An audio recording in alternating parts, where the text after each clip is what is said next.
नमस्कार, आप देख रहे हैं देश का सबसे भरोसेमंद न्यूज चैनल न्यूज 18 इंडिया और मैं हूं आपके साथ अंकिता दुबे। बुलेटिन की शुरुआत करेंगे, लेकिन सबसे पहले बात करेंगे इस वक्त की सबसे बड़ी ब्रेकिंग न्यूज की। जयपुर में हुए सुखदेव सिंह मर्डर केस में नया ट्विस्ट सामने आ गया है। राष्ट्रीय राजपूत करणी सेना के अध्यक्ष सुखदेव सिंह की हत्या के बाद अब उनकी विरासत को लेकर विवाद शुरू हो गया है और इस विवाद की शुरुआत हुई है सुखदेव सिंह की पत्नी के बयान के बाद। सुखदेव सिंह की पत्नी शीला शेखावत ने अब कहा है कि वो अब राष्ट्रीय राजपूत करणी सेना की कमान संभालने वाली हैं। अब विरासत को लेकर एक बड़ा इस वक्त दांव खेला जा रहा है। सुखदेव सिंह की पत्नी की ओर से कहा गया है कि अब करणी सेना की कमान सुखदेव सिंह के बाद अब वो खुद संभालेंगी, लेकिन विवाद अब सुखदेव सिंह की तीन पत्नियों के बीच है, क्योंकि दावा किया जा रहा है कि सुखदेव सिंह ने 3 शादियां की थी। जयपुर में हुए सुखदेव सिंह मर्डर केस में नया ट्विस्ट सामने आ चुका है। राष्ट्रीय राजपूत करणी सेना के अध्यक्ष सुखदेव सिंह की हत्या के बाद अब उनकी विरासत को लेकर विवाद शुरू हो गया और इस विवाद की शुरुआत हुई है सुखदेव सिंह की पत्नी के बयान के बाद।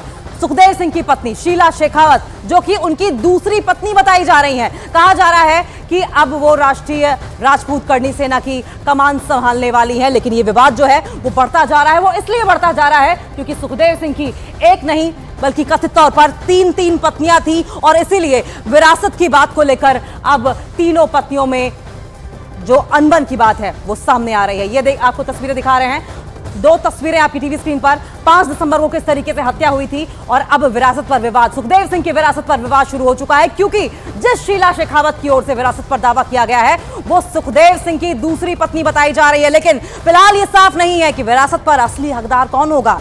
अभी तक कम से कम लोग यही जानते थे सुखदेव सिंह की 3 पत्नियां हैं। क्या तीनों ही पत्नियां उनकी विरासत पर दावा ठोकेंगी या महज शीला शेखावत, जो कि उनकी दूसरी पत्नी है, वो विरासत को लेकर दावा ठोकती हुई नजर आ रही हैं और करणी राजपूत सेना को आगे बढ़ाने की बात कर रही हैं। लेकिन सुखदेव सिंह की दूसरी पत्नी शीला शेखावत सामने अब आ गई हैं। उन्होंने श्री राजपूत करणी सेना की कमान अपने हाथों में लेने का दावा किया है। न्यूज 18 इंडिया ने उनसे बात की, जिसमें उन्होंने ये दावा किया है कि अब वो राजपूत करणी सेना की जो विरासत है वो उसे संभालती हुई दिखाई देंगी।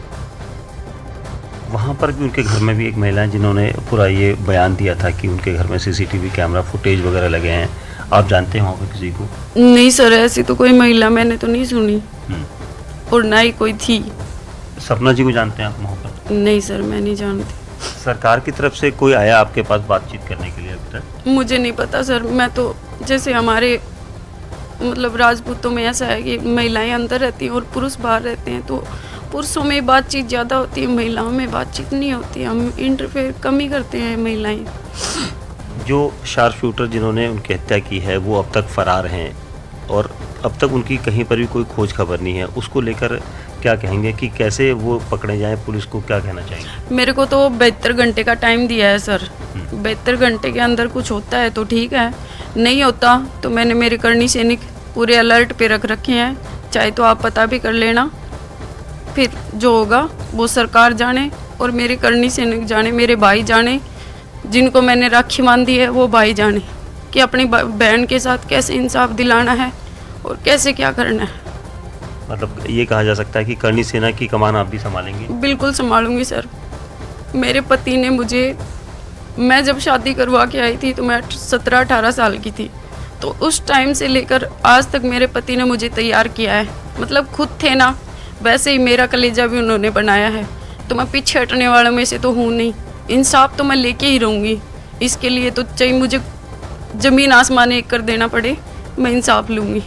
शूटरों को लेकर धरना प्रदर्शन हुआ था, हम लोग जयपुर में थे, आप लोग भी वहाँ पर थे। तो धरना प्रदर्शन में एक ही मांग की जा रही थी कि उनका एनकाउंटर किया जाए। तो आप क्या चाहेंगी? मैं भी एनकाउंटर चाहती हूँ और एनकाउंटर होने के बाद उनको देखना भी चाहती हूँ कि एनकाउंटर हो चुका उनका।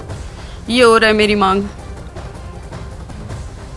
अगर ये कुछ जो इन्वेस्टिगेशन हो रही है उसके बाद भी वहाँ पर कई लोगों ने आर्थिक सहायता भी दी है आपके परिवार को, तकरीबन 1.5 करोड़ से ज़्यादा की आर्थिक सहायता दी गई है। तो आप लोगों को तो कुछ ऐसा पहुँचा है? कुछ जानकारी मिली? नहीं सर, मेरी जानकारी में कुछ भी नहीं है। मैं नहीं कह सकती कि कुछ हुआ है नहीं हुआ है, मुझे नहीं पता। शीला शेखावत, सुखदेव सिंह की दूसरी पत्नी, जिन्होंने साफ तौर पर आह्वान किया है राजपूतों से कि वो सामने आए और एकजुट रहें, जिससे कि सुखदेव सिंह का जो बदला है वो लिया जा सके। और विरासत के इस पूरे विवाद को आपको ग्राफिक्स के जरिए समझाते हैं, इंफॉर्मेशन वॉल के जरिए समझाएंगे कि किस तरीके से ये जो विरासत की लड़ाई है वो तीनों ही पत्नियों में बटी हुई है। सुखदेव सिंह की पहली शादी हुई थी शकुंतला बेनीवाल से और वो फिलहाल राजस्थान के गोगामेड़ी गांव में रहती हैं। ये देखिए, पहली शादी शकुंतला बेनीवाल गोगामेड़ी के गांव में रहती हैं और कहा जा रहा है कि पिछले कुछ सालों से सुखदेव सिंह की शकुंतला बेनीवाल से कोई बातचीत नहीं थी, किसी भी तरह का कोई संपर्क नहीं था। लेकिन अब बात करेंगे उनकी दूसरी शादी की। सुखदेव सिंह की दूसरी शादी शीला शेखावत से हुई थी, जिसको आप थोड़ी देर पहले सुन रहे थे। शीला शेखावत राजस्थान के भादरा में रहती हैं और इन्होंने ही विरासत पर अब बड़ा दावा ठोका है। लेकिन ये फहरिस्त यहीं खत्म नहीं होती है। दावा ठोकने वालों में एक नाम और भी शामिल हो सकता है, वो है उनकी तीसरी पत्नी। इसके अलावा सुखदेव सिंह की तीसरी शादी का दावा किया जा रहा है सपना सोनी को लेकर, जिसके साथ कहा जा रहा है कि सुखदेव सिंह रहा करते थे। सपना सोनी सुखदेव सिंह के साथ जयपुर में रहती थी। वारदात के वक्त सुखदेव के साथ जयपुर में थी वो, और ये सुखदेव मर्डर केस में चश्मदीद भी हैं। और सपना सोनी ही वारदात के सुखदेव सिंह को वारदात के बाद अस्पताल लेकर पहुंची थी। तो सुखदेव सिंह की ये तीन पत्नियां हैं, शकुंतला बेनीवाल, शीला शेखावत, सपना सोनी। सपना सोनी चश्मदीद है, जबकि शीला शेखावत की अगर बात करें तो शीला शेखावत जो है वो लगातार इस बात का दावा ठोक रही हैं कि सुखदेव सिंह की जो विरासत है वो आगे लेकर बढ़ेंगी। और इससे पहले न्यूज़ 18 इंडिया ने सुखदेव सिंह गोगामेड़ी की तीसरी पत्नी होने का दावा जिस सपना सोनी को लेकर किया था, उन्होंने बताया था कि घटना के वक्त वो जयपुर में गोगामेड़ी के घर पर ही थी। गोली चलने के बाद वो गोगामेड़ी के कमरे में पहुंची थी, लेकिन शूटर वारदात के बाद फरार हो चुके थे। सुखदेव जी तो यहाँ जो है वो बैठे थे, मेरे पति। वो जो एक और आया था जिसकी डेथ हो गई थी वो यहाँ बैठा था, वो दोनों यहाँ बैठे थे। तो जो शूटर थे वो दोनों यहाँ थे, जो एक साथ में आया था वो यहाँ था, नवीन शेखावत। हाँ, मैं नाम नहीं जानती। वो क्या जानते थे, पति की जान पहचान थी? हाँ, उनके साथ जान पहचान थी। वो 10 दिन पहले लगभग आके गए हैं, वो यहाँ उनसे मिल के गए हैं। सिर्फ वो अकेला ही आया था, उस टाइम शूटर नहीं आए थे।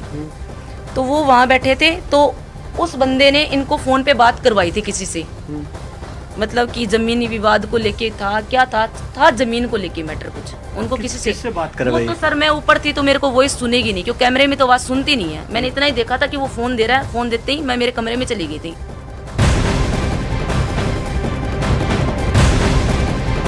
और इसी मामले में एक और ब्रेकिंग न्यूज सामने आ रही है। सुखदेव हत्याकांड में गैंगस्टर कनेक्शन के बाद पुलिस ने गैंगस्टर रोहित गोदारा के गांव के आसपास से 850 लड़कों की लिस्ट तैयार कर ली है और पुलिस उन सभी लोगों तक पहुंचने की कोशिश में जुटी हुई है जिनका संबंध रोहित गोदारा से है। तो देखिए, रोहित गोदारा के गांव के लड़कों की लिस्ट तैयार कर ली गई है। गोदारा से संपर्क करने वालों पर पुलिस की लगातार नजर बनी हुई है और बाकायदा 1-2 नहीं, 100 नहीं, 500 नहीं, बल्कि 850 लड़कों की लिस्ट तैयार की गई है। न्यूज़ 18 ने गैंगस्टर रोहित गोदारा के भाई से भी हालांकि बातचीत की थी, लेकिन आपको बताएं रोहित गोदारा गैंगस्टर लॉरेंस बिश्नोई का करीबी माना जाता है और अब इस मामले में रोहित गोदारा के गांव के लड़कों की लिस्ट तैयार की गई है। 850 लड़के ऐसे हैं जिनका नाम लिस्ट में है।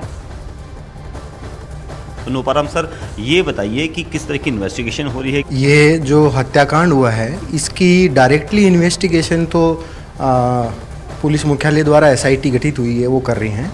लेकिन चूंकि इसका निवास स्थान यहाँ पे है, तो यहाँ श्रीमान जिला पुलिस अधीक्षक महोदय के निर्देशन में हम लोगों ने गैंगस्टर रोहित गोदारा और ये लॉरेंस बिश्नोई गैंग के जितने भी फॉलोअर्स सोशल मीडिया या अन्य रूप में या उनके कनेक्शन में जितने भी इस तरह के युवा या अन्य अपराधी हैं, उनका हमने सभी का एक कंप्लीट लिस्ट बना रखी है, लगभग 850 लोगों की। और उनमें से बहुत सारे लोगों का डोजियर्स हमने तैयार कर रखा है ऑलरेडी।